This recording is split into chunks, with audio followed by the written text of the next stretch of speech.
The first sign wasn't a scream. It wasn't a breaking news banner or a military convoy rolling through our subdivision.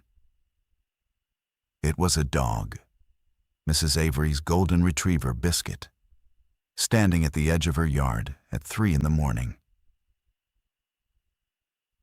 barking at something in the drainage ditch behind Maple Crescent. I know this because my son Noah woke me up, tugging my sleeve, saying, "Dad, Biscuit won't stop." I told him to go back to bed. I pulled the pillow over my ears, rolled toward Elena, and let the sound dissolve into the ordinary hum of a Tuesday night in late October. I teach American history at Ridgemont High. I spend my days convincing teenagers that patterns matter, that the fall of Rome, the spread of plague, the slow rot of empires always begins with small warnings nobody wants to hear. I teach this. I grade essays about this. And when the warnings came for me, I covered my ears with a polyester pillow and went back to sleep. Elena was already half awake. She worked the night rotation at Bryn Mawr General, so her sleep was shallow and fractured at the best of times. She murmured something I didn't catch, and then the barking stopped, and we both sank back into the dark. The next morning was Wednesday. I made eggs. Noah sat at the kitchen island doing math homework he should have finished the night before, his pencil tapping in agitation. Lily sat across from him, drawing something with her tongue poking out the side of her mouth. A castle, she told me later, with a moat full of lava juice. She was 8. Everything was lava juice or rainbow poison or dragon spit. Her imagination was the most relentless force in our household. Elena came downstairs already in scrubs, her hair pulled into a bun that was never quite tight enough. She kissed both kids on the head, stole a triangle of toast from my plate, and told me Mrs. Avery had called animal control again. "Third time this month," she said. "Something keeps getting into that ditch." I didn't ask what. I should have. That afternoon, my colleague Dennis Prather mentioned in the faculty lounge that his brother-in-law in Delaware had seen something strange outside a meat processing plant. Workers walking oddly, stumbling.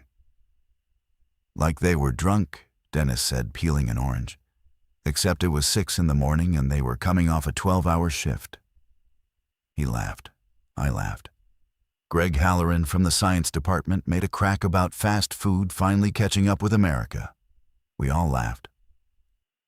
The local news ran a segment that evening about a disturbance at a rest stop off I-476. The footage was grainy and brief. Flashing lights, a paramedic crouching beside someone on the pavement, a state trooper with his hand on his holster. The anchor called it an altercation possibly linked to synthetic drug use. Elena watched from the couch while folding laundry. "Meth," she said, with the casual certainty of someone who'd seen chemical desperation walk through her ER doors 100 times. "It's always meth." I changed the channel to a Phillies recap. Noah had a soccer game that Thursday. I stood on the sideline with the other parents, coffee in hand, watching 12-year-olds collide in beautiful, chaotic patterns. Frank DeLuca, my neighbor 3 doors down, stood beside me. Frank was retired Army, built like a filing cabinet, the kind of man who mowed his lawn in diagonal lines and always had an opinion about your gutters. He was watching the far tree line, not the game. "You hear about the hospital in Chester?" he said. I hadn't. "Quarantine wing. Locked it down yesterday. They're saying it's some kind of infection. Bites, maybe animal bites. My buddy still works intake over at Crozer. He says the patients aren't responding to sedation." I watched Noah steal the ball at midfield and send it wide. "Probably overblown," I said. Frank looked at me the way a surgeon looks at a mole he doesn't like. "Probably," he said. He didn't look away from the trees. Friday morning, the school district sent an automated email about increased absenteeism and encouraged teachers to reinforce hygiene protocols. I skimmed it between second and third period and deleted it. My inbox was a graveyard of administrative noise. Policy updates, fundraiser reminders, curriculum alignment memos. And I had trained myself to triage ruthlessly. The email about hygiene protocols landed in the same mental category as the one about parking lot resurfacing. But third period was strange. I had 26 students on my roster. 11 showed up. The ones who came sat in clusters, whispering. Jalen Carter, who never whispered about anything, was showing his phone to Mika Osei under his desk. When I asked him to put it away, he looked at me with an expression I'd never seen on his face. Not defiance, not amusement. Something closer to a plea. "Mr. Hale," he said, "have you seen the videos?" I told him whatever was circulating on social media could wait until after the causes of the Civil War. He put his phone away. But during the lecture, I noticed Mika wasn't writing. She was staring out the window at the faculty parking lot, her pen frozen above her notebook.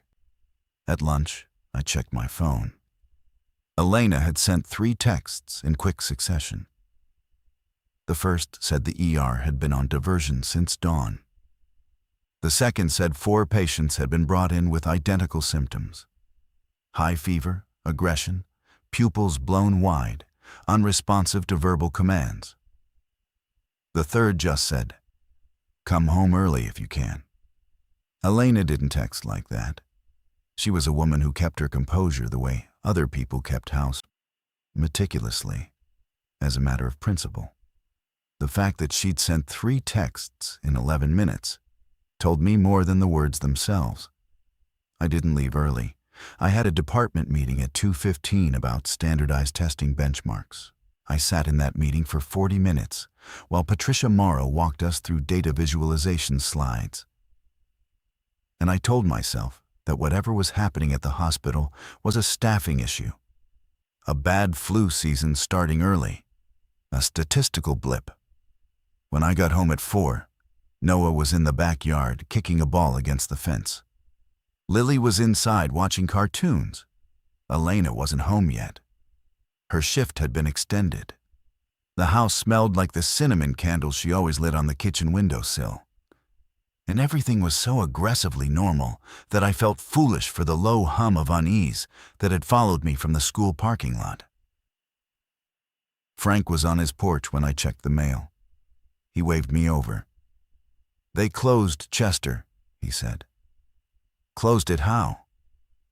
"National Guard. Roadblocks on 291 and the Commodore Barry Bridge. My buddy says they're not letting anyone in or out." I stared at him. That can't be right. That's a city of 35,000 people. 36,000 and change, Frank said. He had a folded map on his knee. An actual paper map, the kind you buy at gas stations. Red circles in marker, Chester, parts of Derby, a cluster along the river. Whatever it is, it's not staying put. I went inside and locked the door. Not because I believed him, because the lock made me feel like the world still had its edges I could control. Elena came home at 9:30. She looked like someone had drained the color from her face and forgotten to put it back. She sat at the kitchen table and stared at her hands for a full minute before speaking. "Marcus," she said, "I need you to listen to me very carefully." I sat down. We had a patient today. A woman, mid-40s, brought in from a traffic accident on Route 3. She had a bite on her forearm, not a dog bite, human. By the time we got her into trauma, she was seizing. We sedated her. Full dose of midazolam.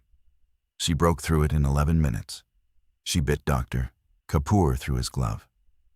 "Is he okay?" Elena's eyes shifted. He was, for about 2 hours. Then he started running a fever of 106. They moved him to isolation. When I left, he was trying to chew through the restraints. The candle on the windowsill flickered. Lily laughed at something on the television in the next room. "We need to leave," Elena said. "And go where?" "Anywhere that isn't 30 miles from Chester." I told her we'd talk about it in the morning. I said it was probably contained. I said the National Guard had it under control. She looked at me the way Frank had looked at the trees. Saturday was the day I almost acted. Almost. I woke at 6, made coffee, and opened my laptop at the kitchen table. The news was fracturing. The local outlets were still calling it a public health emergency. Measured, antiseptic phrasing that kept the chaos at arm's length. But the national networks had picked it up, and their tone was different. Aerial footage showed military vehicles in columns. A press conference from the governor's office used the phrase aggressive containment protocols, humdrum, without defining what was being contained. I scrolled through Reddit threads that made my stomach clench. Video clips I couldn't verify. Descriptions I didn't want to believe. A post from someone claiming to be a nurse at Crozer Chester Medical Center. Elena's profession, a neighboring hospital, describing patients in restraints who had stopped breathing and then started moving again. I closed the laptop. Noah came downstairs at 7:30. He was quieter than usual. He'd been reading the same threads I had, I learned later. 12 years old, and he'd already seen things on his phone that I was still trying to rationalize away on mine. "Dad, are we going to be okay?" The question landed like a stone in still water. I gave him the answer every parent defaults to when the truth is too large to carry. "Of course we are." Elena had worked a double. She was asleep upstairs, and I didn't want to wake her, so I made the decision alone. We would stay. I would go to the store, stock up on essentials, fill the gas tank, and prepare for the possibility that things might get disrupted for a few days. This was my compromise with reality. Acknowledge the inconvenience, refuse the catastrophe. At the grocery store, I wasn't alone in my thinking. The parking lot was full by 8. People moved through the aisles with a quiet intensity that sat somewhere between a snowstorm preparation and something nameless. Carts piled with water, canned goods, batteries. The shelves in the pharmacy section were already stripped of first aid supplies. I ran into Sandra Chen, whose daughter played on Lily's t-ball team. She was loading a second cart with rice and powdered milk. She looked at my single cart with its modest haul. Bread, peanut butter, canned soup, a case of water, and said, "Marcus, you might want to think bigger." "It'll blow over," I said. She didn't argue. She just pushed her cart toward checkout with the efficiency of someone who'd already stopped listening to people like me. By noon, the power flickered twice. Elena was awake and moving through the house with a purpose I hadn't seen before. She filled every container we owned with tap water. She pulled our camping gear from the garage. A tent, sleeping bags, a propane stove we'd used exactly once at a state park 2 summers ago. She laid it all out on the living room floor like a field surgeon preparing an operating theater. "Where's the first aid kit?" she asked. "Hall closet, top shelf." "The real one. The one from your mother's house." I found it in the basement. A heavy canvas bag with a red cross stitched on the front, packed by my mother, who had been a volunteer EMT in the 80s and never trusted anyone else's preparedness. Bandages, antiseptic, suture kits, tourniquets, a bottle of iodine. Elena opened it, inventoried every item, and nodded once. "If we leave now," she said, "we can be at my sister's in the Poconos by evening." Lisa and her husband David had a cabin near Tobyhanna. Off-grid, well water, surrounded by state forest. I'd been there twice. It was remote, defensible in the way that distance from other humans is always defensible. "The kids have school Monday," I said. Elena set down the suture kit and stared at me. The look wasn't anger. It was something worse. The beginning of a grief she could already see coming. Aimed at a version of me that refused to see it too. "There may not be school Monday," she said. I told her to give it until Sunday. 24 hours. If things escalated, we'd go. She agreed. But something between us shifted in that moment. A hairline fracture in the foundation of trust that had held our marriage together for 14 years. She'd asked me to move, and I'd chosen stillness. That fracture would widen into a canyon before the week was done. Sunday morning, I woke to sirens. Not the distant, Doppler-shifted kind that rise and fade and leave you wondering. These were close, layered, overlapping, coming from multiple directions at once. I lay in bed for 30 seconds, counting. 3 distinct vehicles, maybe 4, converging somewhere east of us. Then a 5th. Then a sound that wasn't a siren at all, but something between a shout and a sustained guttural moan, carried on the October air through our half-open bedroom window. Elena was already up.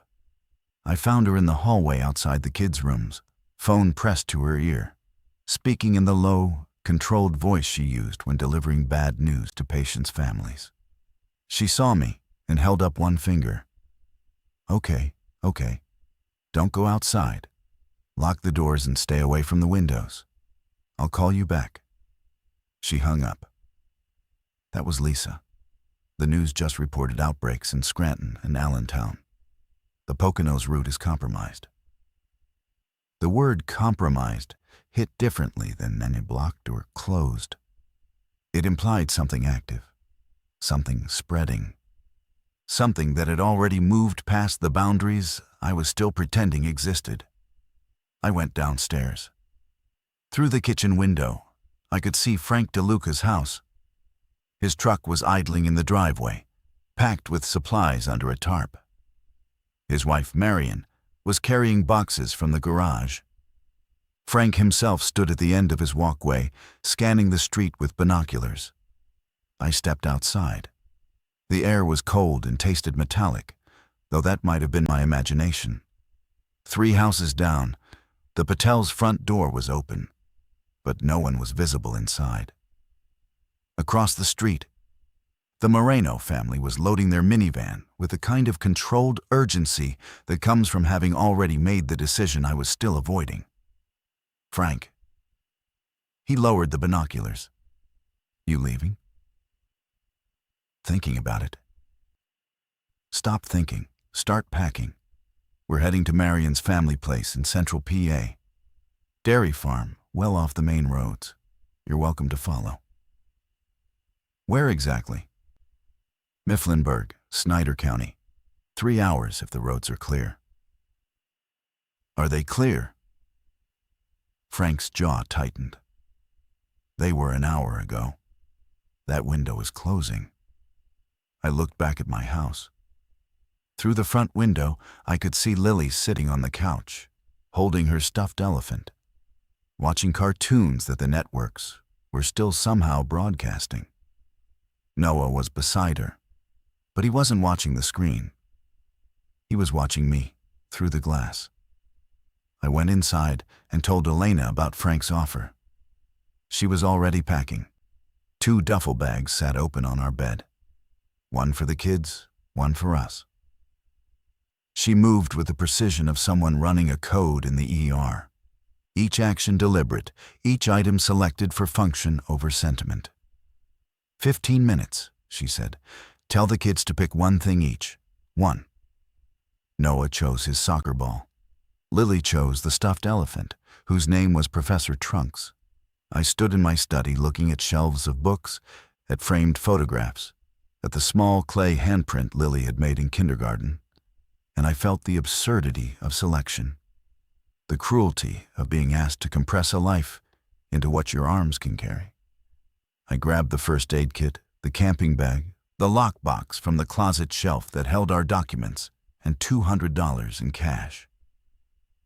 Elena added medications from the bathroom.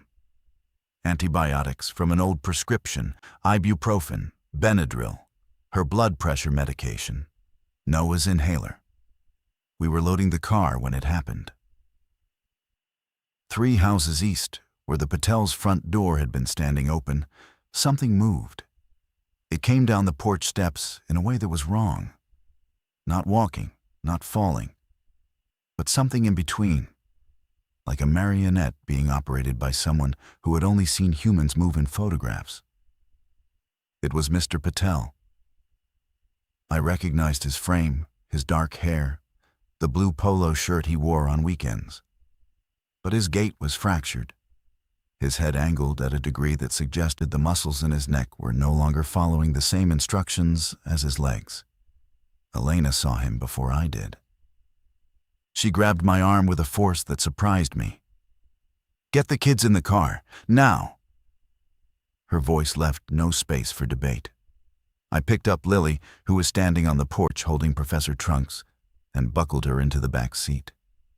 Noah climbed in on his own, his eyes locked on the shape that had been Mr. Patel, now crossing the lawn toward the sidewalk in that terrible, lurching rhythm. Frank's truck pulled out of his driveway. He slowed as he passed our house and rolled down his window. "Follow me. Stay close. Do not stop for anything." We pulled out of Maple Crescent at 9:47 a.m. on a Sunday in October. I watched our house shrink in the rearview mirror, the jack-o'-lanterns on the porch, the basketball hoop above the garage, the life we'd built over a decade and a half. And I felt the full, crushing weight of having waited too long to leave and knowing, even then, that I hadn't yet understood the cost. The first 20 minutes of driving were deceptively calm. Route 30 was busy, but moving. Every other vehicle was packed the way ours was. Belongings visible through rear windows, faces tight with purpose. It looked like an evacuation, though no one had officially called it that. The emergency broadcast system on the radio cycled through the same message on a loop. Shelter in place, avoid contact with symptomatic individuals, await further instructions from local authorities. Frank's truck stayed 2 car lengths ahead, steady at 55. Lily fell asleep almost immediately.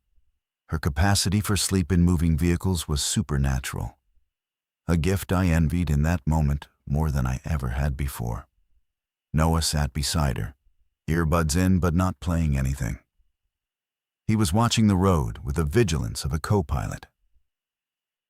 Elena navigated from the passenger's seat, her phone open to a map app that was already struggling to reroute around closures.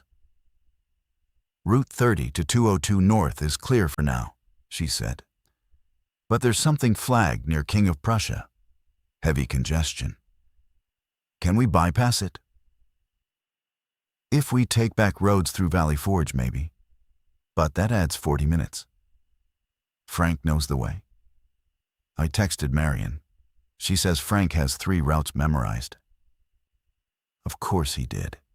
Frank DeLuca had spent 30 years preparing for the exact scenario the rest of us had spent 30 years pretending couldn't happen. Every block party conversation about his generator, his water purification setup, his ham radio. Conversations I'd nodded through with polite condescension, now felt like a prophetic warning I'd received and filed under entertainment. We hit the congestion at King of Prussia. It wasn't a traffic jam in any normal sense. Cars were stopped across all 4 lanes, some with doors open, some empty. Frank's truck slowed, then stopped. I could see his brake lights, but also his reverse lights flashed twice. A signal. I put the car in park. Elena looked at me. Ahead, maybe 300 yards, something was happening at a gas station on the right side of the road. People were running. not toward their cars, but away from the station itself, scattering across the road like marbles from a broken jar. One of them fell. Another tripped over the first. A third figure emerged from the station entrance, and even at that distance, I could tell the way it moved was not the way a person in distress moves. It was the way Mr. Patel had moved, mechanical, driven, wrong. Frank's door opened. He stepped out, scanned the scene through his binoculars for exactly 4 seconds, then walked back to my window. "We're going off-road. There's a service access road behind that strip mall." He pointed left. "Follow my exact path. 4-wheel drive if you have it." I didn't have 4-wheel drive. Our Subaru Outback had all-wheel, which Frank accepted with a grimace that said more than any lecture. We cut left across a drainage ditch, through a gap in a chain-link fence Frank had somehow already identified, and onto a gravel road that ran behind a series of commercial buildings. The Subaru suspension protested. Lily woke up and asked why we were driving on bumpy rocks. Noah told her we were taking a shortcut. His voice was steady, but I could see his hands gripping his knees. The service road deposited us onto a 2-lane county road heading northwest. For 10 minutes, we were the only vehicles. Fields on either side, bare trees, the sky a flat gray that pressed down on the landscape like a lid. It felt like driving through a painting of a world that had already ended, but hadn't yet noticed. Then Elena's phone buzzed. A text from her sister Lisa. "Power's out here. David heard gunshots in town this morning. Please hurry." Elena read it and said nothing. She put the phone face down on her lap and stared straight ahead. I reached over and took her hand. She squeezed once. Hard, brief, the way she squeezed when she was working to keep herself from unraveling. We drove for another hour on roads that grew progressively narrower and less maintained. Frank led us through a series of turns that no GPS would have suggested, each one taking us further from the main arteries and deeper into a Pennsylvania I'd never seen. A landscape of closed farms, shuttered churches, and empty intersections where the traffic lights blinked yellow in permanent caution. At a crossroads near a town called Elverson, we stopped to stretch and check fuel. Frank unfolded his map on the hood of his truck. Marion handed out granola bars and water bottles with the quiet competence of a woman who had married a man like Frank and adapted accordingly. "We're about 90 minutes out," Frank said. "Route looks clean. Back roads all the way." I looked at the map. The red circles he'd drawn days earlier now seemed insufficient. Whatever was happening had outrun his markers, outrun the news, outrun every estimate and containment promise. But 90 minutes felt survivable. 90 minutes felt like a distance I could hold in my mind without it collapsing. We got back in the cars. Lily asked for a snack. Noah asked if Grandma was okay. I realized I hadn't called my mother. I picked up the phone and dialed. No answer. I tried again. Nothing. The cell network was congested, degraded, or gone. I set the phone down and kept driving. The dairy farm sat at the end of a half-mile dirt road flanked by white fencing that hadn't been painted in years. The farmhouse was a 2-story colonial with a wraparound porch and a barn the color of dried blood visible behind it.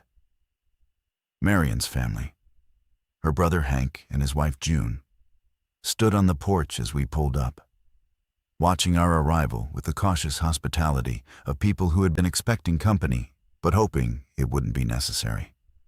Hank was a thick, quiet man with hands like catcher's mitts and a demeanor that suggested he communicated primarily through manual labors. June was small and sharp-eyed, the kind of woman who counted everything: plates, minutes, ammunition, because she understood that survival is arithmetic before it's anything else. We unloaded in near silence. Frank and Hank shook hands with the brevity of men who respected each other enough to skip pleasantries. Marion and June went inside to organize sleeping arrangements. Elena carried Lily, who had fallen asleep again, into the house with the careful choreography of a mother who has transferred a sleeping child 1,000 times. Noah helped me carry the bags. As we crossed the porch, he stopped and looked back at the road we'd come down. Nothing moved. The trees stood motionless.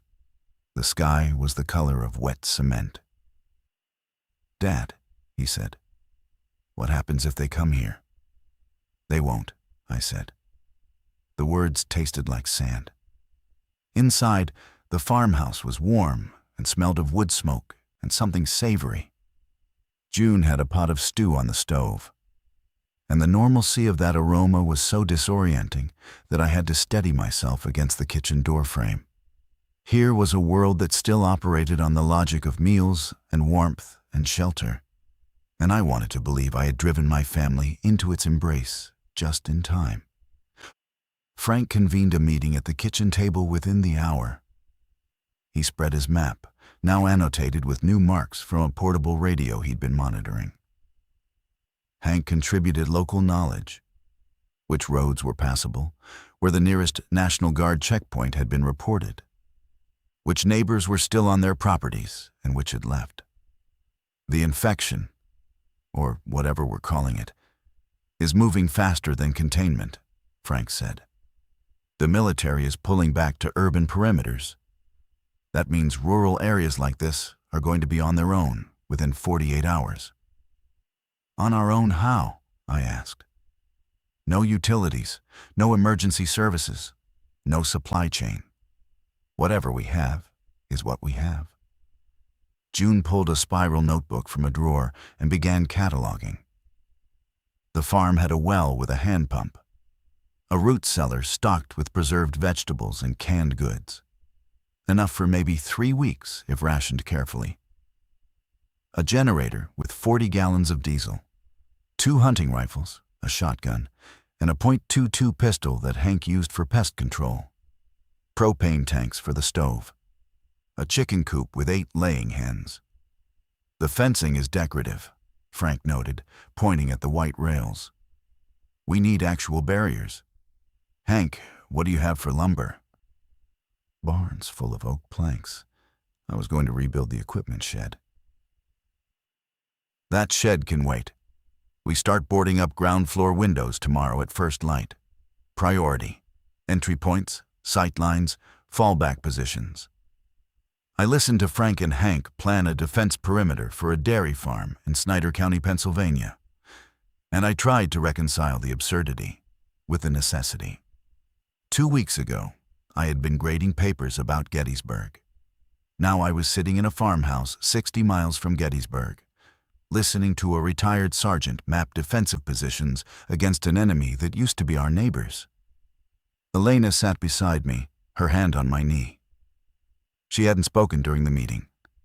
When it ended and the others dispersed to their tasks, she stayed at the table. "I need to tell you something," she said. "Okay." Before we left, I tried calling the hospital, the main number, the ER direct line, the admin office. Nothing. Every line was dead. The networks are overloaded. Marcus, the hospital's landline doesn't run on the cell network. She paused. I also tried calling my mother. Her mother lived in a retirement community in Havertown, 15 miles from the hospital. A planned community with manicured lawns and a security gate that would stop a determined squirrel. No answer. Elena shook her head. Her eyes were dry, but the muscles in her jaw were working in a way that told me the tears were being held back by force of will alone. I pulled her into me. She pressed her forehead against my chest and breathed. Deep, measured breaths. The kind she taught patients in labor. We stayed like that for a long time.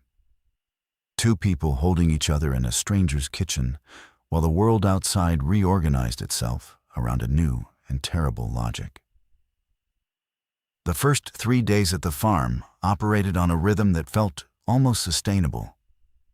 Frank divided us into shifts: dawn patrol, midday watch, dusk patrol, overnight sentry. Hank and Frank took the armed positions. I was assigned perimeter checks with a walkie-talkie and a baseball bat Hank found in the barn, which felt appropriate for my skill level and humiliating in equal measure. Elena organized the medical supplies and established a triage protocol. She lined the pantry shelves with bandages, disinfectant, and the contents of my mother's old first aid kit. She taught Marion and June basic wound care, how to clean a laceration, how to apply a pressure bandage, how to recognize the signs of infection. The word infection carried a double weight now, and nobody mentioned the second meaning. Noah appointed himself Lily's guardian. He read to her from a stack of old children's books June kept from when her nieces visited.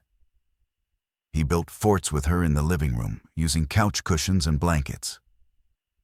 He kept her routine intact, with a discipline that both impressed and broke me. Breakfast at 7:30, activity at 9, lunch at noon, quiet time at 2. He was 12 years old, and already building a world for his sister inside a world that was falling apart. On the second day, a pickup truck came down the dirt road. Frank was on the porch with his rifle before the vehicle had stopped. The driver was a man named Carl Weber, a farmer from the next property over, maybe 3 miles east. He was alone, sunburned, and carrying a shotgun across his lap. "My wife's sick," he said from behind the steering wheel.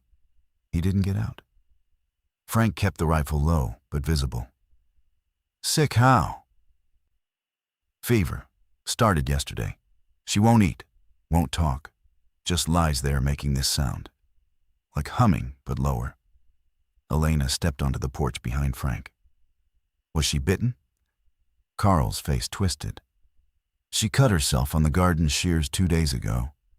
But that's just a cut." "Was there contact with anyone who was symptomatic? Anyone behaving erratically?" "I don't know. She went into town last week for groceries. I don't know who she talked to." The silence that followed was surgical. Everyone on that porch understood what was being weighed. Compassion against survival. The moral calculus that no ethics class or sermon prepares you for, because it only exists in the space where theory meets the sound of a man asking for help for his dying wife. Frank spoke first. "We can't take her in, Carl. I'm not asking you to take her in. I'm asking if your nurse can come look at her." Elena stepped forward. I caught her arm. She turned to me with a look that I will carry for the rest of my life. Not anger, not defiance, but a quiet, irreducible clarity. She was a nurse. People were sick. The equation for her had no variables. "I'll go," she said, "but I need Frank to drive me, and I need everyone here to stay inside until I get back." Frank agreed with a single nod. They took Hank's truck. I stood on the porch with the baseball bat and watched the taillights disappear down the dirt road, and I felt the first real fissure, not in the world, which had already cracked wide open, but in my ability to protect the people I loved. Elena was driving toward danger because that was who she was, and I was standing on a porch with a bat because that was who I was, and the gap between those two identities had never felt wider. They were gone for 2 hours. When they returned, Elena walked past me into the house without speaking. She went to the bathroom and washed her hands for a very long time. Frank stood on the porch, lit a cigarette, a habit I didn't know he had, and stared at the tree line. "How bad?" I asked. "It's not a garden shear cut." He exhaled smoke through his nose.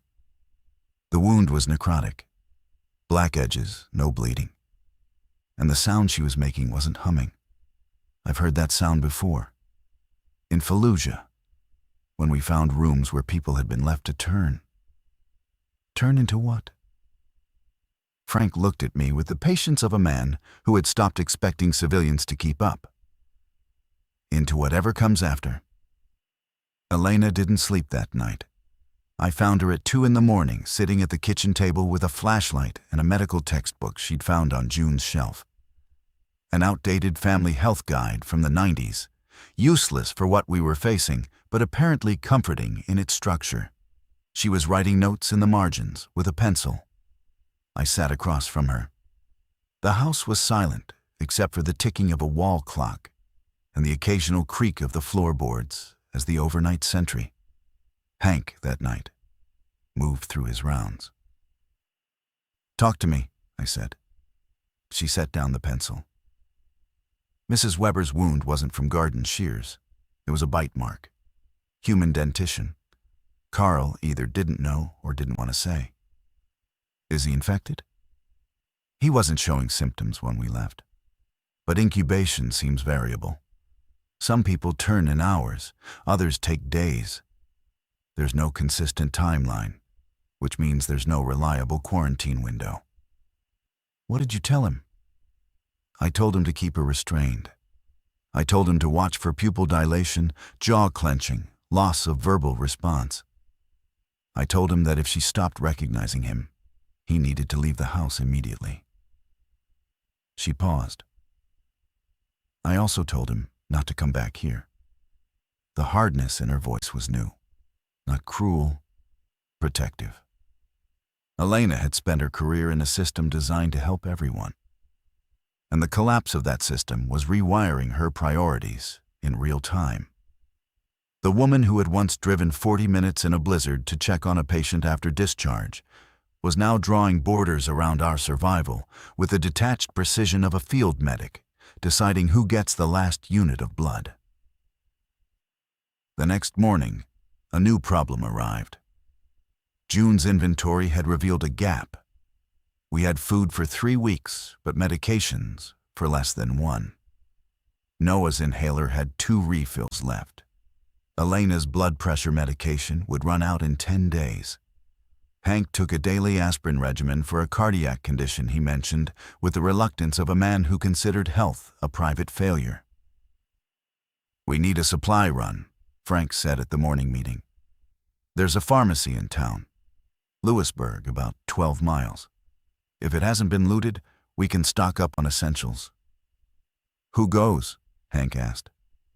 "Me and Marcus." I looked up. Why me? Because Hank can't leave the farm undefended. The women need to stay with the kids, and you need to start being useful beyond perimeter walks. It wasn't said with malice. Frank didn't operate in the register of insult. It was a factual assessment, delivered with the same tone he used to discuss lumber dimensions or fuel consumption. I was the weakest link in the chain, and he was offering me a chance to strengthen my own position. Elena's hand found mine under the table.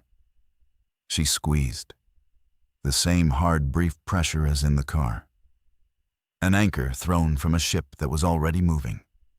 We left at 10. Frank drove. I sat in the passenger seat with a crowbar across my lap, which felt marginally more appropriate than the baseball bat, but no less absurd. The road to Lewisburg was empty in a way that roads shouldn't be on a Wednesday morning. No tractors, no school buses, no mail trucks. Just asphalt and silence, and the occasional abandoned car pulled to the shoulder with its doors open, as if the occupants had simply evaporated. Lewisburg itself was a ghost town wearing a small-town costume. The storefronts were intact but dark. A banner for a fall harvest festival hung across Main Street, its colors cheerful and grotesque against the emptiness below. A dog trotted across an intersection without looking, which struck me as the most honest behavior I'd seen in days. An animal operating on pure instinct in a world that no longer rewarded anything else. The pharmacy was at the end of a small strip mall. The front window was cracked but not shattered. Frank parked the truck facing outward. "Always park for exit," he said. And we approached the entrance with the crowbar and his rifle leading the way. Inside, the air was stale and chemical. Shelves partially ransacked, but the prescription area behind the counter was still largely intact. Someone had grabbed the painkillers and the controlled substances, but the antibiotics, the cardiac medications, the inhalers, the blood pressure drugs, the boring, essential, life-sustaining medications were untouched. I filled 2 bags, while Frank stood guard at the entrance, scanning the street through the cracked glass. My hands were shaking, not from fear exactly, but from the surreal intimacy of the act, standing behind a pharmacy counter, reading prescription labels, selecting medications for my family in a town where the pharmacist was either dead, fled, or something worse. "Movement," Frank said. 2 blocks east, 3 of them. I looked up. Through the glass, at the far end of Main Street, 3 figures were walking toward us in that unmistakable gait. The fractured, driven locomotion that I'd first seen in Mr. Patel's front yard a lifetime ago. "Finish up," Frank said. His voice hadn't changed.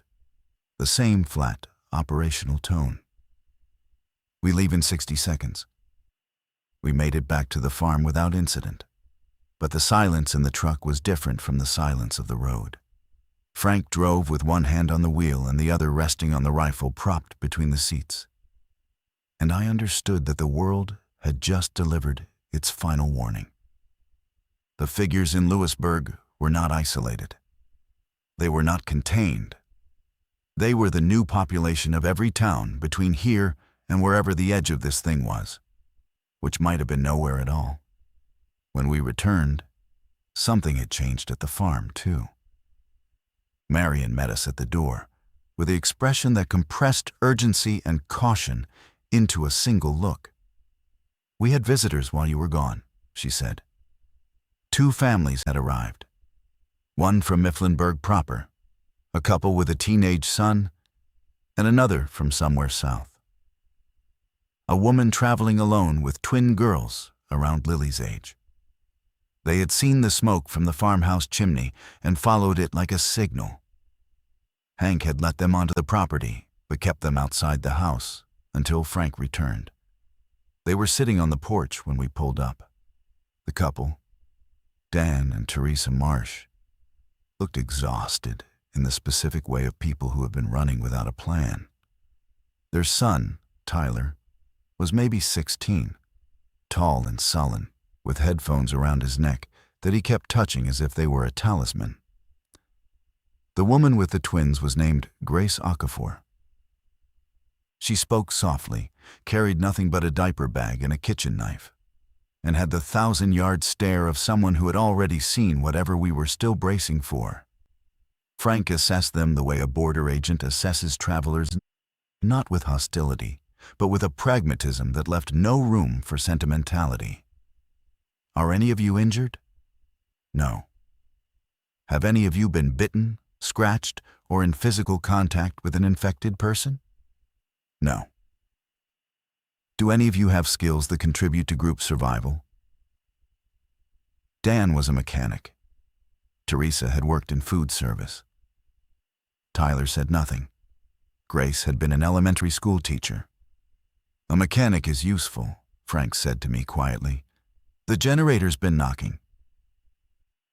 We let them in. June recalculated her inventory with the tight-lipped concentration of a woman adding columns that wouldn't balance. The 3 weeks of food for 8 people became 12 days of food for 13.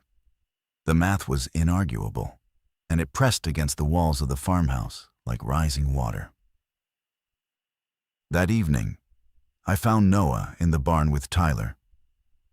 They were sitting on hay bales, not talking. Just existing in the same space, the way adolescent boys do when the normal architecture of friendship, school, sports, shared screens, has been removed and replaced with nothing but proximity and circumstance. "You okay?" I asked Noah. "Yeah. You can talk to me, about any of this." He looked at me, and in his eyes I saw something that winded me. Not fear, not confusion, but a careful, measured evaluation.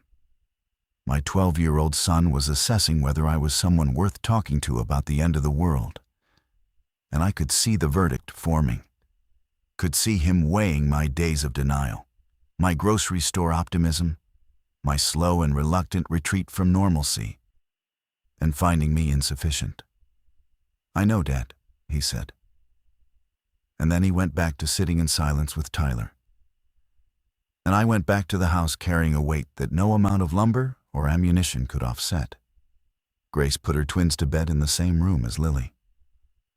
I watched from the hallway as the 3 girls arranged themselves on a mattress on the floor, whispering and giggling with the oblivious joy of children who had been given a sleepover by the apocalypse.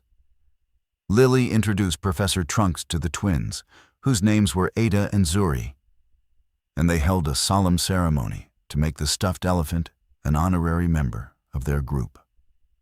I stood in that hallway and listened to my daughter laugh. And I made a decision that I'd been circling for days. I would stop waiting for the world to correct itself. I would stop calibrating my response to the severity of the threat. I would match the world's intensity with my own, or I would lose everything that mattered. I found Frank on the porch doing his nightly scan of the tree line. "Teach me," I said. He lowered the binoculars. "Teach you what?" "Everything you know. Shooting, defense, patrol tactics, whatever I need. I'm done being the man with the baseball bat." Frank studied me for a long moment.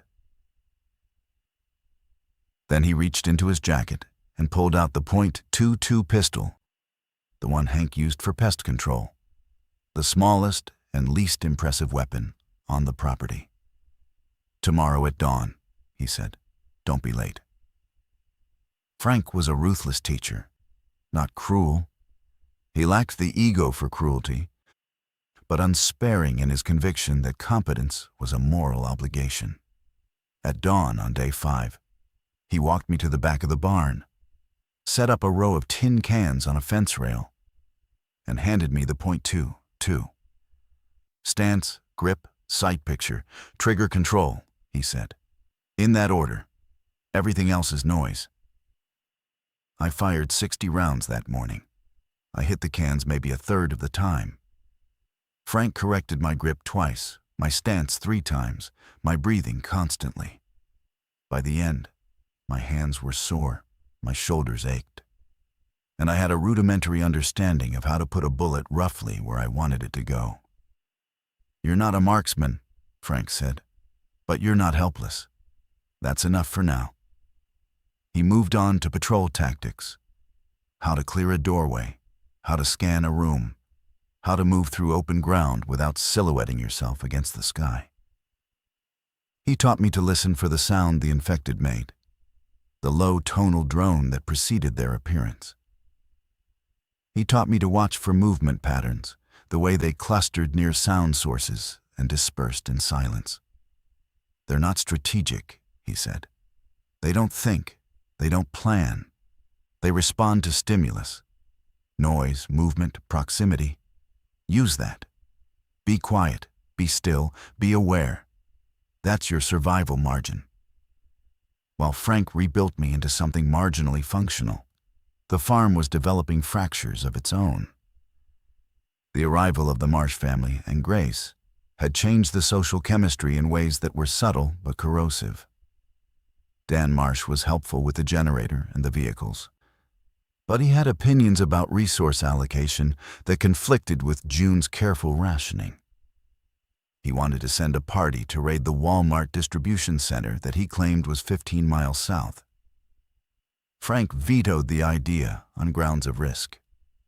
"There's a difference between being cautious and being passive," Dan said at the evening meeting, his voice carrying an edge that hadn't been there on day 1. "And there's a difference between initiative and suicide," Frank replied. That distribution center is on a state highway. State highways are corridors. Corridors are where they congregate. You don't know that. I've been monitoring radio traffic for 5 days. I know exactly that. The tension wasn't resolved. It was tabled. But it sat in the room afterward like a third party, and I could see the alignment forming. Frank and Hank and Elena on one side, Dan and Teresa on the other, with the rest of us distributed along a spectrum of loyalty that was still being negotiated. Grace stayed neutral. She cooked, she cleaned. She kept the children occupied with lessons improvised from memory and whatever books the farmhouse held. She told me once, while we were washing dishes, that she had lost her husband in the first wave. He'd gone to work at a warehouse in Harrisburg and never come back. She said it without effect, the way you state the temperature, a fact that exists outside your ability to change it. I stopped waiting for him on day 2, she said. Waiting is a luxury for people who still believe in rescue. Her words lodged in me like a splinter. On day 6, the radio delivered news that rearranged everything. A broadcast from a military frequency, scratchy, intermittent, but unmistakable, announced that evacuation centers were being established at designated points. The nearest one to us was at Bucknell University in Lewisburg, 12 miles away. The broadcast promised military protection, medical facilities, food distribution, and transport to secure zones further inland. The kitchen erupted. Dan stood up. That's it. That's what we've been waiting for. Frank sat motionless. Sit down. Lewisburg is 12 miles. We could be there in 20 minutes. Lewisburg is where Marcus and I saw 3 infected on the main street 4 days ago. A broadcast promising safety at a university campus doesn't mean safety at a university campus. It means someone with a radio wants people to come to a university campus. You're paranoid. I'm experienced. Centralized evacuation points are bottlenecks. People flood in. Resources run thin. Security fails. I've seen it in 3 countries. The room divided along the lines I'd already seen forming. Dan and Teresa wanted to go. Tyler, their son, said nothing but looked at his father the way Noah had started looking at me, measuring, evaluating. Hank and June sided with Frank. Marianne deferred to Frank, as she always did, with a trust built on decades of marriage to a man whose instincts had kept him alive through environments most people only encountered through screens. Elena looked at me. The question in her eyes wasn't which side she was on. She was with Frank, I knew that. But which side I was on? We stay, I said. For now. Dan shook his head. Your choice. But I'm taking my family to Lewisburg tomorrow morning. Dan, I started. Save it. I'm not dying in a barn because a retired grunt thinks he knows better than the U.S. military. He walked out. Teresa followed. Tyler lingered for a moment, looking at Noah, then followed his parents into the night. The Marshes left at dawn on day 7.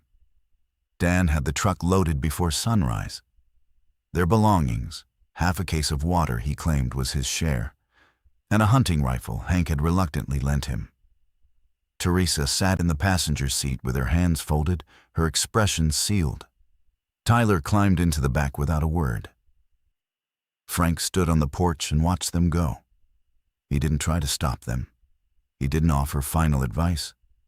He simply watched the truck pull down the dirt road and disappear behind the tree line. And then he went inside and crossed their names off June's inventory list with a pencil. They'll be dead by nightfall, he said. Not to anyone in particular. To the room. To the math. I wanted to argue. I wanted to say that maybe the military had it together. Maybe Bucknell was fortified. Maybe Dan was right and Frank was wrong. And caution was just fear wearing a uniform. But I'd been in Lewisburg. I'd seen the figures on Main Street. I'd seen the empty storefronts and the cracked pharmacy window, and the dog crossing the intersection with more survival sense than any of us. The day passed in a silence that felt like mourning for people who might still be alive. Noah and Tyler had developed a bond in the way that boys do under duress. Sparse in words, rich in shared experience. And Tyler's departure left Noah quieter than I'd seen him. He sat on the porch steps with his soccer ball between his feet and stared at the dirt road as if willpower alone could bring Tyler back. "He chose to go," I said, sitting beside him. "I know. We can't control what other people decide." Noah looked at me. "You controlled what we decided. You made us wait. At home, I mean. Mom wanted to leave." The accusation was precise and devastating because it was true. I had made us wait. I had delayed our departure by at least 12 hours. 12 hours that had meant the difference between the Poconos road being open and being closed. Between an orderly evacuation and a desperate scramble through back roads behind Frank DeLuca's truck. "I made a mistake," I said. The words felt insufficient. They were insufficient. What if we'd left when Mom said? I don't know. Maybe we'd be at Aunt Lisa's. Maybe the roads would have been worse. There's no way to know. But you didn't try to know. You just decided it wasn't real yet. He picked up the soccer ball and went inside. I sat on the porch steps and felt the hairline fracture in my marriage extend into my relationship with my son. The same pattern, the same failure. I had been a man who valued comfort over truth.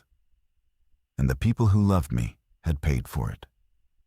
And they were beginning to understand that price in ways I couldn't talk them out of. That night, the radio picked up a new signal. Not military, civilian. A woman's voice, shaky but coherent, broadcasting from somewhere in Union County. She said the evacuation center at Bucknell had been overrun.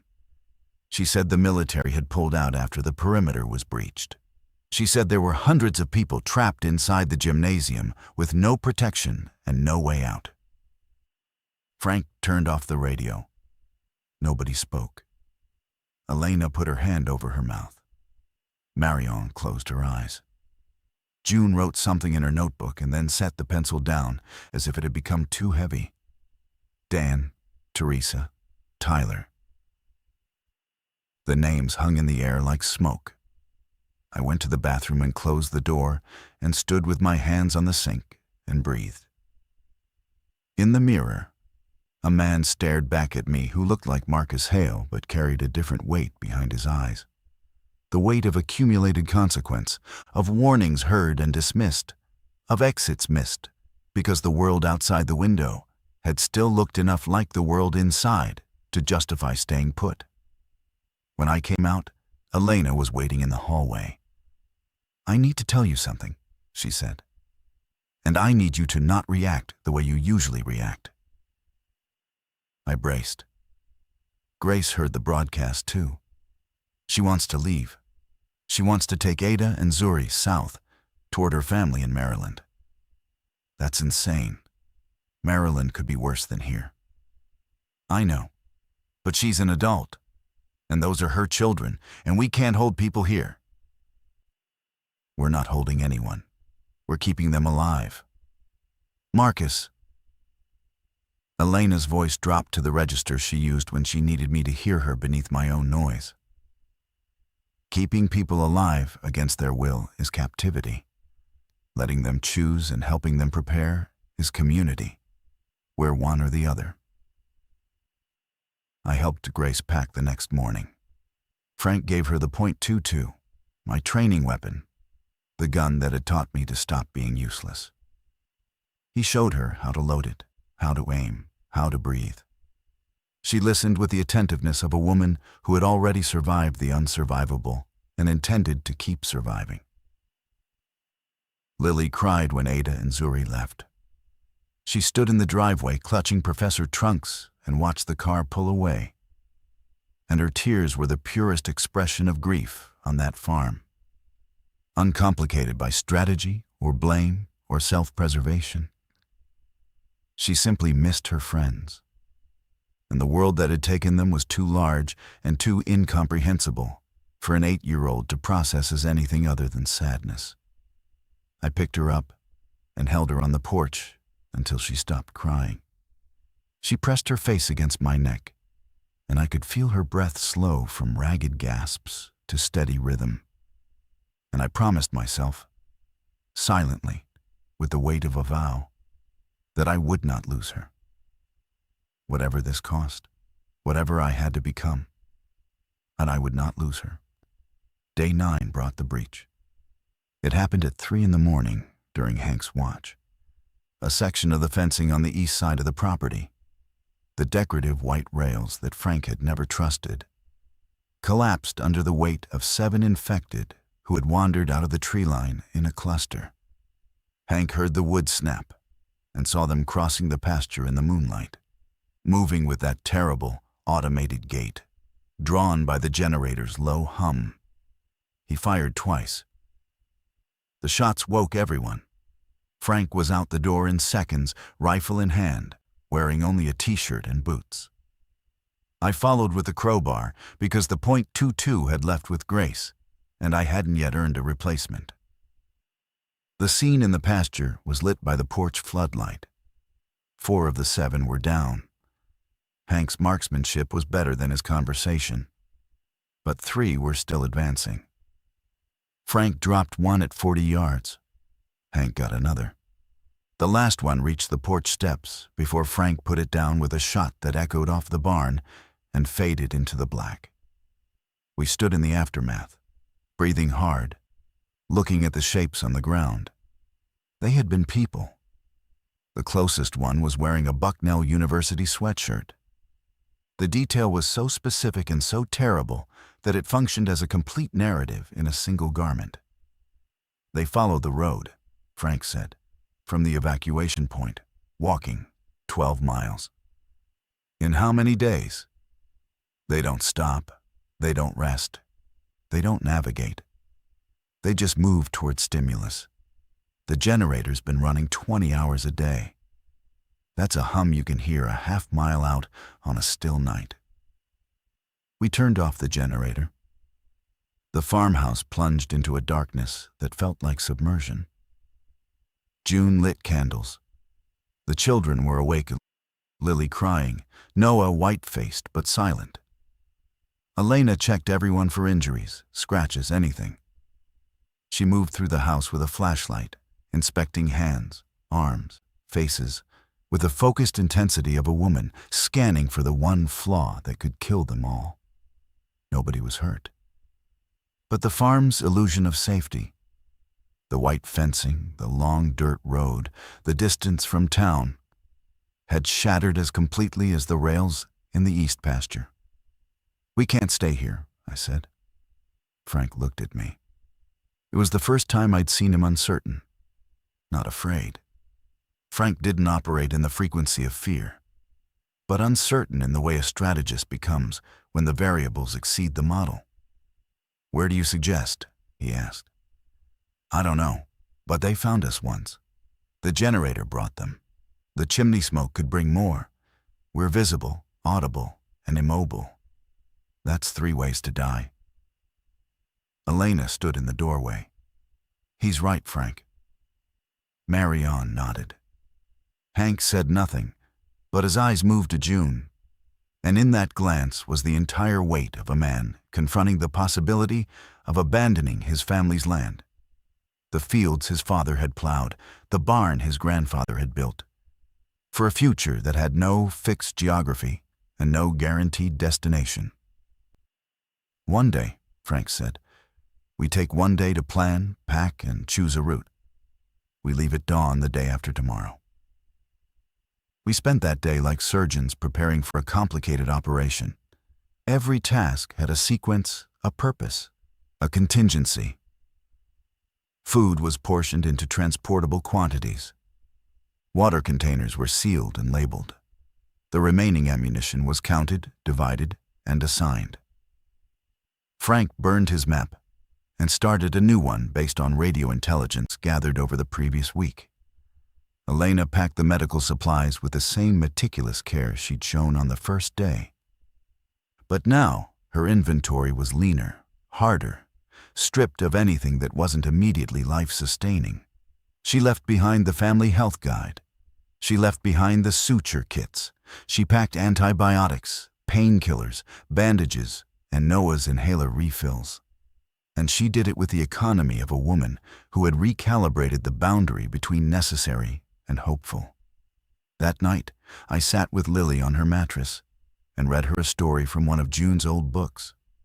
A picture book about a bear who loses his way in the forest and finds it again by following the stars. She fell asleep before the bear found his way home. Her hand wrapped around Professor Trunk's, her breathing slow and perfect. I kissed her forehead. I pulled the blanket to her chin. I left the room and closed the door and stood in the hallway in the candlelit dark. And I prayed, not to God, not to anyone, just into the emptiness, that I would be enough. That when the moment came, I would be the father my children needed and not the man who waited too long. Not the man who covered his ears. Not the man who watched the dog bark at the ditch and chose sleep over vigilance. We left the farm at dawn on day 11. A caravan of 2 vehicles, Frank's truck and our Subaru.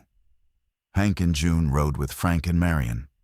Elena, Noah, Lily, and I took the Subaru. Everything we owned fit in the trunk and the back seat footwells, with Lily perched atop a sleeping bag in her car seat.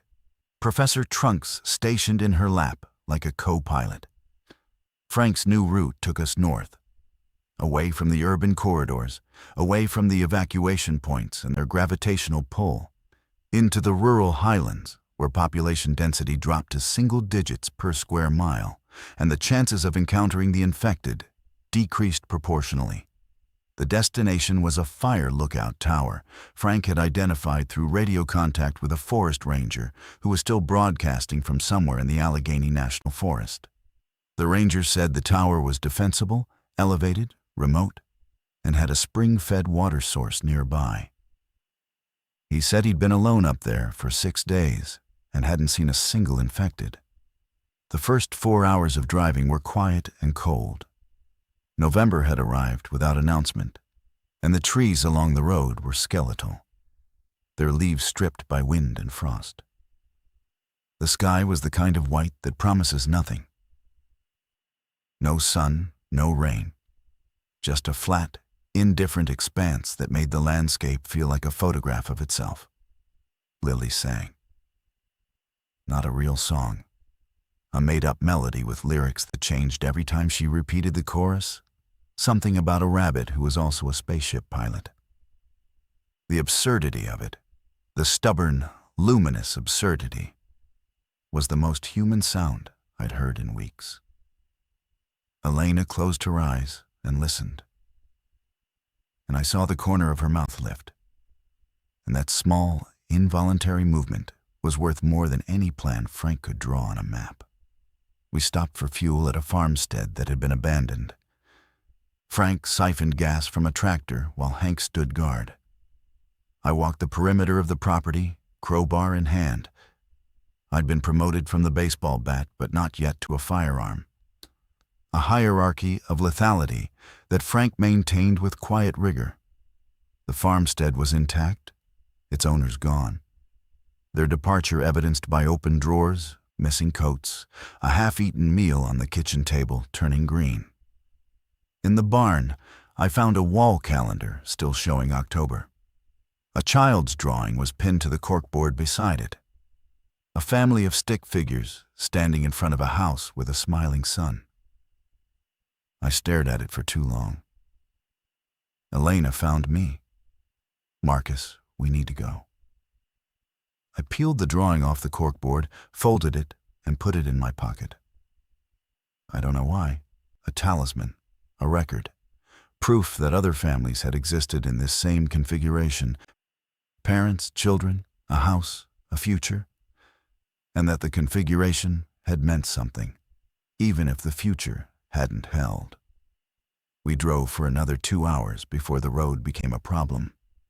A bridge over a creek had collapsed, not from the infected, but from a truck that had gone off the road and taken the guardrail and half the span with it. The wreckage sat in the creek below, its cargo of furniture scattered downstream like the debris of a life that had tried to escape and been stopped by geometry. Frank got out and studied the terrain. The creek was maybe 20 feet across and thigh-deep, its banks muddy but manageable. The Subaru wouldn't make it. The truck might. "We consolidate," Frank said. "Transfer everything to the truck. The Subaru stays." Elena and I moved our supplies in silence. Noah carried the duffel bags. Lily carried Professor Trunks and her drawing pad. We wedged ourselves into the truck's extended cab. 8 people in a space designed for 5. A compression of bodies and belongings that eliminated personal space and replaced it with something rawer. Forced intimacy, shared breath, collective fate. The truck crossed the creek with a grinding protest from its suspension and a spray of brown water that reached the windows. On the other side, the road narrowed to a single lane of crumbling asphalt bordered by pines.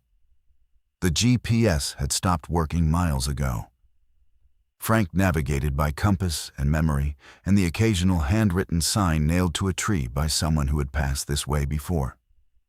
At 4 in the afternoon, we saw the tower. It rose above the tree line like a sentinel. A wooden structure on steel legs, maybe 60 feet high, with a cabin at the top and a staircase spiraling around its frame. Smoke rose from its chimney, faint and vertical in the still air. Frank stopped the truck and flashed his headlights 3 times. A light flashed back from the tower cabin. 2 short, 1 long. The prearranged signal. We drove the last quarter mile and parked at the base. The ranger came down the stairs to meet us. His name was Paul Whitfield, and he was the kind of man the wilderness produces through long exposure. Lean, weathered, economical in speech, with eyes that tracked movement the way a compass tracks north. 6 of you, he said, counting. 8, Frank corrected. Paul looked at Lily and Noah.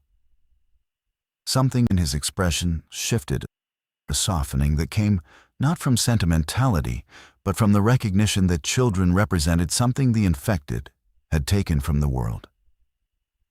A future tense. "The cabin sleeps 4 comfortably," he said. "But there's a storage shed at the base I've been using for supplies. We can insulate it." We climbed the stairs. The cabin at the top was small, clean, and organized with the discipline of a man who had lived alone in a box in the sky for days and found peace in order.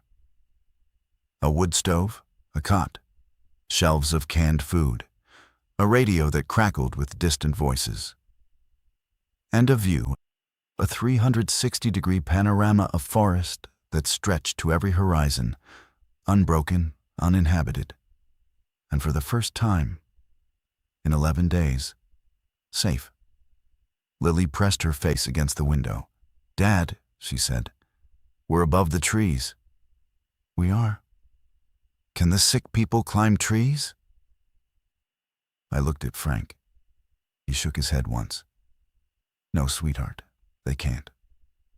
She nodded, satisfied by the logic in a way that only a child can be, accepting the answer not because she'd tested it, but because her father had said it, and in her world, that was still enough.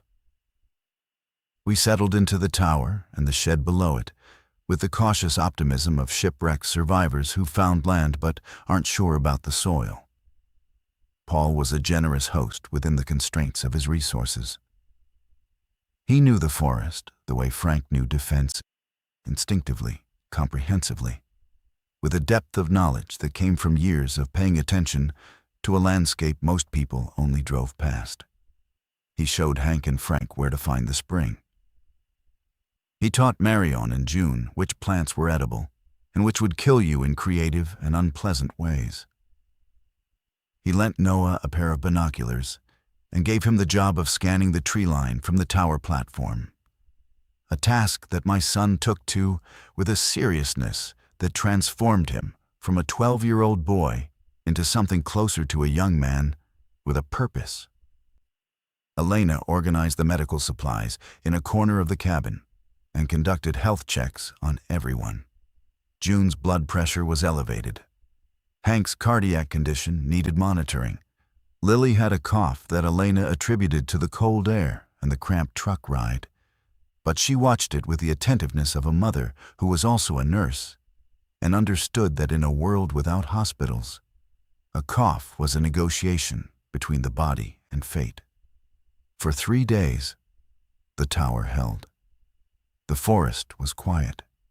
The radio produced fragments of information, other survivor groups, military remnants, scattered broadcasts from cities that were still holding out. New York was partially evacuated. Philadelphia was gone. Boston was under martial law. The picture that emerged was not of a country fighting an invasion, but of a country absorbing a transformation. Its borders and institutions dissolving into a new map drawn by infection and migration and the arithmetic of who could run and who couldn't. On the third night, I sat with Elena on the tower platform after the children were asleep. The forest below was a dark ocean, its surface broken by occasional sounds. An owl, a branch falling, the distant and unmistakable moan that we'd learned to distinguish from wind. "I've been thinking about my mother," Elena said. "I know. She wouldn't have left her apartment. She would have stayed in her chair by the window, waiting for someone to come. She always waited for someone to come." I said nothing. There was nothing to say that wouldn't be a lie or a wound. "I keep seeing her face," Elena continued. Not scared, confused. She'd be confused about why nobody was coming. She'd think the phone was broken. She'd try the landline and the cell phone, and then she'd sit back down and wait some more, because that's what her generation did. They waited, and they trusted, and they believed that the systems they'd built would hold.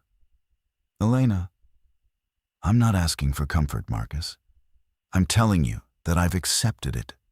I'm telling you so that you know where I am." She leaned against me. The stars above the forest were more numerous and more vivid than I'd ever seen. The light pollution of civilization stripped away to reveal a sky that had been there all along, hidden by the glow of a world that no longer existed. On the 4th morning at the tower, Noah called down from the platform. His voice was controlled but urgent. The voice Frank had taught him to use when reporting. "Movement, northeast quadrant, large group." Frank was up the stairs in seconds. I followed. Through the binoculars I could see them. Not 3, not 7, but dozens. Maybe 40 or 50 figures moving through the trees in a loose formation that wasn't a formation at all, but a herd, driven by some stimulus we couldn't identify, flowing through the forest like water finding a channel. "They're not coming toward us," Frank said. "They're moving northwest, parallel to our position." We watched them for 20 minutes. They passed like a migration. Silent at that distance, their movement visible only as a shifting pattern among the trunks, a disturbance in the geometry of the forest. Lily came up the stairs, and Elena caught her before she reached the platform and took her back down. And the look she gave me over her shoulder as she descended was the look of a woman who understood that the margin between safety and annihilation was measured in compass degrees. After they passed, Frank sat on the platform and was quiet for a long time. Then he said something that landed in me like an anchor. "We can't stay here either, Marcus." "I know. They're migrating. I've heard it on the radio. They move in patterns, following terrain features, water sources, game trails. Eventually, one of those patterns will intersect this tower." "How long?" "Days, maybe a week, maybe less." I looked down at the shed where my children were playing a card game with Marion's deck of old playing cards, their laughter rising through the cold air like evidence of a world that refused to surrender completely. "Then we keep moving," I said. Frank nodded. And in that nod was the acknowledgement of something neither of us said: that there might not be a place where the moving stopped. That survival might not be a destination, but a condition, a permanent state of flight from a world that had been repopulated by something that didn't stop, didn't rest, and didn't make decisions that could be predicted. That afternoon, I sat with both my children on the platform and watched the sun set over the Allegheny forest. Lily leaned against my right side. Noah leaned against my left. Professor Trunks presided over the scene from Lily's lap with his permanent stitched smile. "Where are we going next?" Noah asked. "West," I said. "And then wherever the road takes us." "Is there a safe place?" I considered lying. I considered the comfortable fiction, the parental default, the cushioned answer that would let him sleep without the weight I was carrying. But Noah had stopped being a child the day Mr. Patel walked across his lawn, and he deserved the dignity of truth. "I don't know," I said, "but we're going to keep looking, together." He nodded, not satisfied. Something beyond satisfaction. Resolved. Lily looked up at me. "Dad, if we keep going, can we bring Professor Trunks?" I kissed the top of her head. "We can bring Professor Trunks." She settled back against me, content. The sun dropped below the tree line, and the sky turned the color of embers.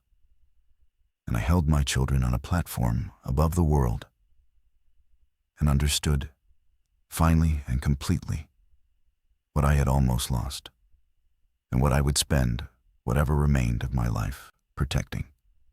I write this by candlelight in a cabin I cannot name, in a state I will not specify, on a night so quiet that the scratch of pencil on paper sounds like a confession. We are still moving. We have been moving for weeks. The group is smaller now. Frank, Marion, Elena, the children, and me. Hank and June chose to stay at the tower. Paul walks his own path. Every departure is a small death, a subtraction from the sum of safety. I was a man who taught history and ignored the present. I heard the dog bark and rolled over. I watched the news and changed the channel. I stood in my kitchen while my wife told me the world was ending, and I said we'd talk about it in the morning. The cost of that hesitation lives in me now, in the things I cannot undo, the people I could not save, the version of my family that existed before I let my comfort override their survival. Noah is taller. I measure it against my own shoulder when we walk, and every fraction of an inch is a miracle and an indictment. Proof that time is passing, that he is growing in a world I failed to protect him from quickly enough. Lily still sings. Made-up songs with made-up words, melodies that follow no logic except the logic of joy. And when I hear her voice rising above the sound of our footsteps, I understand that this is what survival sounds like. Not silence, not vigilance, not the click of a rifle or the hum of a generator. It sounds like a child singing, because she hasn't yet learned a reason to stop. We move west. We carry what we can. We are still here. Thank you for watching. Thank you.